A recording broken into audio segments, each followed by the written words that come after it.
Hello guys, welcome to my YouTube channel. Friends, आज हम discuss करने वाले हैं domestic violence act. Domestic violence act में मैं फ्रेंड्स आपको बताऊंगी कि क्या है डोमेस्टिक वायलेंस एक्ट, इसमें पीड़ित कौन होगा, प्रत्यर्थी मीन्स जो एक्यूज है वो कौन होगा, और साथ ही साथ जो सुप्रीम कोर्ट के न्यू लेटेस्ट जजमेंट है उनके बारे में भी हम आज डिस्कस करने वाले हैं। तो फ्रेंड्स शुरू करते हैं वीडियो। फ्रेंड्स, सबसे पहले जो हमारा एक्ट है डोमेस्टिक वायलेंस एक्ट 2005, घरेलू हिंसाओं से महिलाओं का संरक्षण अधिनियम 2005।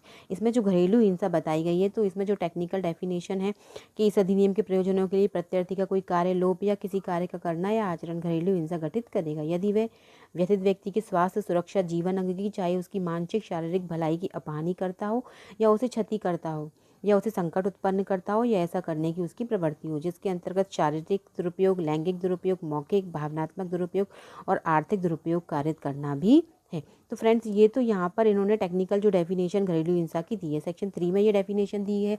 लेकिन हम अगर अपने शब्दों में बोले तो घरेलू हिंसा क्या है कि जो महिलाएं जो कि घरेलू नातेदारी में रह रही हैं, तो उनके साथ, महिलाओं के साथ मारपीट, गाली गलौज करना, जोर ज़बरदस्ती से फिजिकल रिलेशनशिप बनाना, धमकी देना, ताने देना, उसका अपमान करना, ज़बरदस्ती शादी के लिए बाध्य करना, पत्नी को नौकरी छोड़ने के लिए मजबूर करना, दहेज की मांग करना, उसके साथ मारपीट करना, लड़का ना होने पर ताने देना।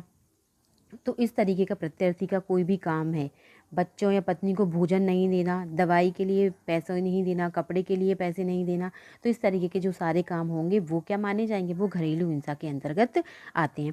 फ्रेंड्स, एक क्वेश्चन और आपके माइंड में आता होगा कि जब जो आईपीसी है उसका सेक्शन जो 498 है, उसमें जो पनिशमेंट बताया गया है कि अगर क्रूअल्टी की गई है तो फिर ऐसी स्थिति में वहाँ पर पनिशमेंट बताया गया है, तो फिर ये डोमेस्टिक वायलेंस एक्ट अलग से क्यों बनाया गया। तो फ्रेंड्स, जो आईपीसी था उसमें क्या था, अगर कोई भी महिला है वो अगर शिकायत कर देती है अपने ससुराल वालों के अगेंस्ट में, तो ऐसी स्थिति में उन पर क्या हो जाता था, क्रिमिनल चार्जेस लग जाते थे।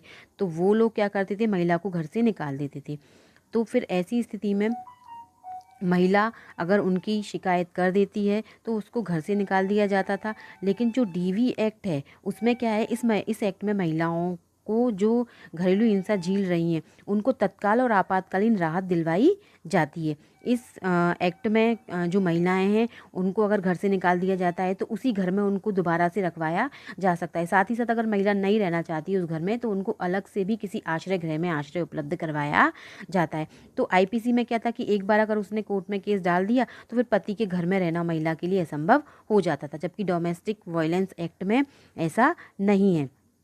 और आईपीसी में 498 में तो सजा भी होती है, जबकि डोमेस्टिक वायलेंस एक्ट है उसमें अगर महिलाओं के खिलाफ घरेलू हिंसा अगर कोई व्यक्ति करता है तो उसमें सजा वगैरह का कोई प्रोविज़न नहीं है। महिला को सिर्फ रिलीफ दिलाया जाता है। जैसे उसको कौन कौन से रिलीफ दिलाए जा सकते हैं, उसको संरक्षण दिलाया जा सकता है कि कोई भी उसके साथ घरेलू हिंसा नहीं करेगा, उसको धनिया अनुतोष दिलाया जा सकता है, अगर उसके पास पैसे नहीं है तो वो कंपनसेशन दिलाया जा सकता है, बच्चों की कस्टडी दिलाई जा सकती है उसको। तो इस तरीके की राहतें उसको दिलाई जा सकती हैं, जबकि आईपीसी में ऐसा कुछ भी नहीं था। और सिर्फ पनिशमेंट इस अधिनियम में कब है, जबकि कोर्ट मजिस्ट्रेट ने अगर संरक्षण आदेश दिया है और फिर प्रत्यर्थी क्या करता है, धारा 18 में बताया गया है संरक्षण आदेश अगर उसका उल्लंघन करता है तो ही इस अधिनियम में पनिशमेंट मिलेगा, अदरवाइज इस अधिनियम में पनिशमेंट की कोई भी व्यवस्था नहीं है। और इस एक्ट में जो महिला है उसी घर में यानी पति के घर में रहने का भी उसका पूरा हक मिल जाता है, और साथ ही साथ उसको कानूनी सहायता भी मिलती है। अब फ्रेंड्स, हम जानते हैं कि इस अधिनियम में पीड़ित कौन होगा। व्यथित व्यक्ति की जो डेफिनेशन यहाँ पर दी गई है, व्यथित व्यक्ति कौन होगा, पीड़ित कौन होगा। पीड़ित से कोई ऐसी महिला अभिप्रेत है, इसमें मिसप्रिंट हो गया है, विपरीत की जगह अभिप्रेत है, जो प्रत्यर्थी की घरेलू नातेदारी में है या रही है और जिसका अभिकथन है कि वे प्रत्यर्थी द्वारा घरेलू हिंसा की शिकार रही है। मीन्स की कोई ऐसी महिला जो प्रत्यर्थी की घरेलू नातेदारी में या तो है या फिर कभी रह चुकी है और वो ये कह रही है कि प्रत्यर्थी द्वारा उससे घरेलू हिंसा की गई है, तो वो क्या हो जाएगी, वो पीड़ित हो जाएगी। पीड़ित में सिर्फ महिला ही आएगी, ये याद रखना है। लेकिन महिला कैसी हो सकती है, विवाहित भी हो सकती है, अविवाहित भी हो सकती है, विधवा भी हो सकती है। इसमें सभी महिलाएं आ जाएंगी, चाहे वो किसी की माँ हो, बहन हो, बेटी हो, बहू हो।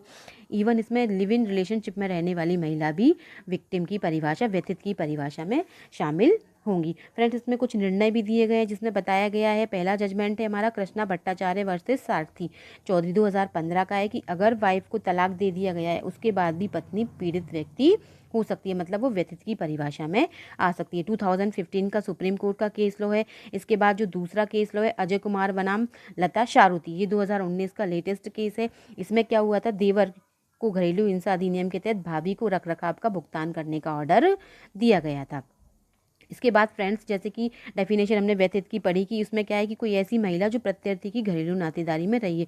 तो घरेलू नातेदारी होगी क्या, तो घरेलू नातेदारी होगी क्या, उसको 2F में डिफाइन किया गया है। घरेलू नातेदारी से ऐसे दो व्यक्तियों के बीच नातेदारी अभिप्रेत है जो साझी गृहस्थी में एक साथ, मतलब दो जो व्यक्ति हैं, एक तो व्यथित व्यक्ति और प्रत्यर्थी, वो किसी भी समय साथ में एक साथ साझी गृहस्थी में रहे हों या फिर रहते हैं या फिर रह चुके हैं, या जब वह समरक्तता मतलब उनका एक दूसरे के साथ क्या है, कोई ब्लड रिलेशन हो, तो एक दूसरे के साथ कोई ब्लड का रिलेशन हो, या फिर विवाह द्वारा कोई रिलेशन उत्पन्न हुआ हो, या फिर विवाह की प्रकृति की नातेदारी। विवाह की प्रकृति की नातेदारी मतलब जो व्यथित व्यक्ति है और जो प्रत्यर्थी है उन दोनों के बीच में लिव इन रिलेशनशिप वाला रिलेशन हो, या दत्तक ग्रहण से संबंधित कोई रिलेशन हो, या अभिव्यक्त कुटुंब के रूप में एक साथ रहने वाले कुटुंब का सदस्य हो। मतलब जो प्रत्यर्थी है वो या तो उसके कुटुंब का सदस्य है। तो दोनों के बीच में रिलेशन घरेलू नातेदारी होगा तभी घरेलू हिंसा में आप शिकायत कर सकते हैं, अदरवाइज फिर वो घरेलू हिंसा में कवर नहीं होगा। तो यहाँ पर कौन कौन से रिलेशनशिप आएंगे, आप साझी गृहस्थी में रहते हो,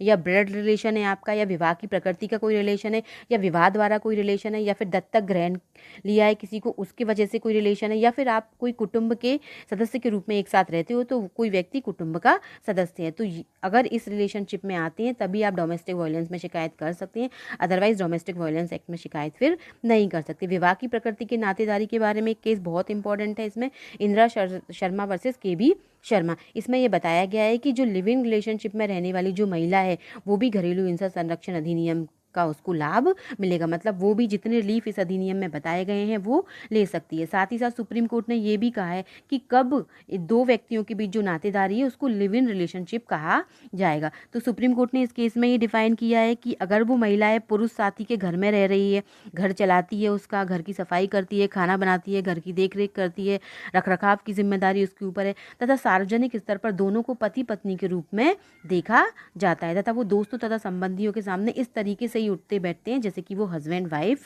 हो। तो इस तरीके का जो रिलेशनशिप होगा उसको DV एक्ट में, ये जो डोमेस्टिक वायलेंस है इसको शॉर्ट में DV एक्ट बोला जाता है, इसको उनको इस अधिनियम का संरक्षण मिलेगा और वो फिर लिव इन रिलेशनशिप माना जाएगा।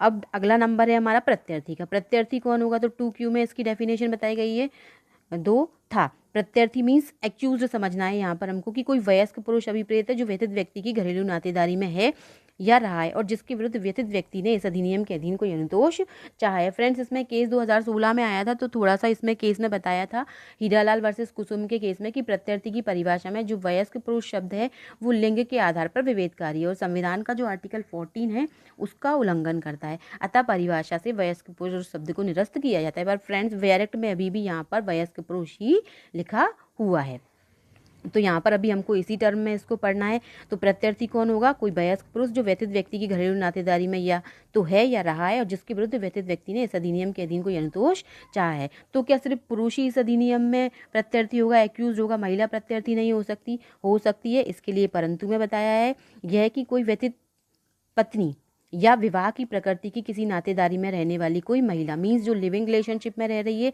या जो वाइफ है वो क्या कर सकती है, पति या पुरुष भागीदार। पुरुष भागीदार किस लिए टर्म यूज हुआ है, जो उस महिला के साथ लिविंग रिलेशनशिप में रह रहा है, किसी नातेदार के विरुद्ध शिकायत फाइल कर सकती है। तो जो नातेदार टर्म यहाँ पर इन्होंने यूज किया है उसमें मेल फीमेल दोनों कवर हो जाएंगे। तो हम अगर पूछा जाता है कि 2Q में क्या महिला के अगेंस्ट भी शिकायत फाइल की जा सकती है, तो हाँ, कहाँ पर लिखा हुआ है, जो उसका परंतु है उसमें लिखा हुआ है। इस संदर्भ में एक केस भी है, संध्या मनोज बानखेड़े बनाम मनोज भीमराव बानखेड़े 2011 का है। इसमें सुप्रीम कोर्ट ने कहा है कि पति की महिला नातेदार के विरुद्ध भी शिकायत दर्ज की जा सकती है। फ्रेंड्स, अब शिकायत कैसे दर्ज की जाएगी, तो एक यहाँ पर जैसे हम उसमें सीआरपीसी में एफआईआर पढ़ते हैं सेक्शन 154 में, इसी तरीके से यहाँ पर एक घरेलू घटना रिपोर्ट होती है जो या तो संरक्षण अधिकारी या फिर सेवा प्रदाता तैयार करते हैं। से ऐसी रिपोर्ट अभिप्रेत है जो किसी व्यथित व्यक्ति से घरेलू हिंसा की किसी शिकायत की प्राप्ति पर विहित प्रारूप में तैयार की गई है। मतलब व्यथित व्यक्ति है, उसने घरेलू हिंसा की कोई शिकायत की है या तो संरक्षण अधिकारी या फिर सेवा प्रदाता से,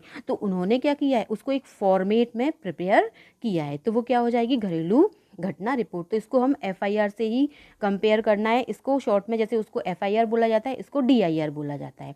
अब फ्रेंड्स की महिला कैसे आवेदन करेगी, किसके समक्ष आवेदन करेगी, कौन सा कोर्ट है जो इस अधिनियम से संबंधित मामलों को देखेगा, तो यहाँ पर जो सेक्शन 12 है उसमें बताया गया है कि शिकायत कौन कौन कर सकता है। पहले तो व्यथित व्यक्ति स्वयं कर सकती है या फिर संरक्षण अधिकारी सेवा प्रदाता कर सकते हैं उसके बिहाफ में, या फिर व्यथित व्यक्ति की ओर से कोई अन्य व्यक्ति भी शिकायत कर सकता है। और शिकायत कहाँ करेंगे, तो शिकायत प्रथम वर्ग मजिस्ट्रेट या महानगर मजिस्ट्रेट के यहाँ की जा सकती है। तो जो मजिस्ट्रेट है वो महिला को क्या क्या रिलीफ दे सकते हैं, महिला को संरक्षण प्रदान कर सकते हैं, संरक्षण आदेश जो 18 में दिया गया है, आर्थिक सहायता दिलवा सकते हैं, बच्चों की कस्टडी दिलवा सकते हैं, अगर उसके पास रहने के लिए जगह नहीं है तो निवास आदेश भी दे सकते हैं, साथ ही साथ कंपनसेशन भी दिलाया जा सकता है। महिला जितने भी रिलीफ इनमें से चाहे उतने रिलीफ उसको दिलाए जा सकते हैं, या वो एक रिलीफ चाहती है तो एक रिलीफ, दो रिलीफ चाहती है तो दो रिलीफ, एक से ज़्यादा रिलीफ चाहती है तो मजिस्ट्रेट उसको दे सकते हैं। लेकिन मजिस्ट्रेट कार्यवाही कैसे करेंगे, तो मजिस्ट्रेट क्या है, ऐसे आवेदन पर शिकायत करने से पूर्व जो संरक्षण अधिकारी है, सेवा प्रदाता है, उसने जो डीआईआर तैयार की होगी, जो घरेलू हिंसा रिपोर्ट तैयार की है, उस पर विचार करेंगे।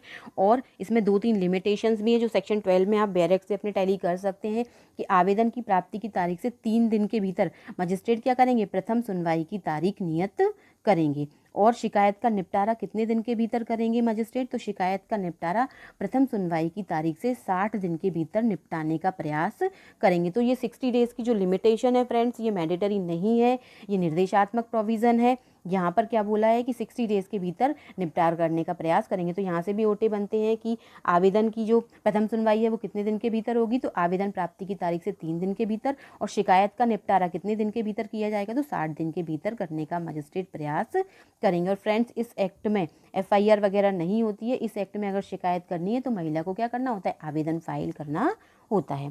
फ्रेंड्स, अगर आपको मेरा वीडियो अच्छा लगे तो लाइक करें, शेयर करें और मेरे वीडियो